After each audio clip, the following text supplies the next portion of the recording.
নমস্কার, শ্যাডো বাংলা নিউজে আপনাকে স্বাগতম।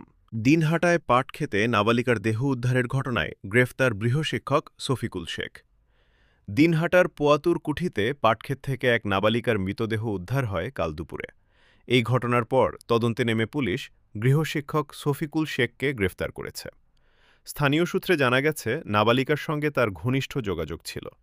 শফিকুল ছাড়াও আরও কয়েকজন যুবককে আটক করা হয়েছে, তাদের জিজ্ঞাসাবাদ চলছে। প্রসঙ্গত, বুধবার সকাল থেকে নিখোঁজ থাকা ওই নাবালিকার দেহ বিকেলে বাড়ির কিছুটা দূরে একটি পাটক্ষেতে পাওয়া যায়। পরিবারের দাবি, দেহের পাশ থেকে কিছু নেশাজাতীয় সামগ্রী উদ্ধার হয়েছে। এর ফলে অপকর্মের আশঙ্কা তৈরি হয়েছে। পুলিশ মৃতদেহ ময়নাতদন্তে পাঠিয়েছে এবং তদন্ত শুরু করেছে।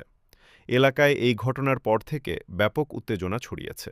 পরিবার শোকে ভেঙে পড়েছে, আর গ্রামবাসীরা দোষীদের কঠোর শাস্তির দাবি তুলেছেন।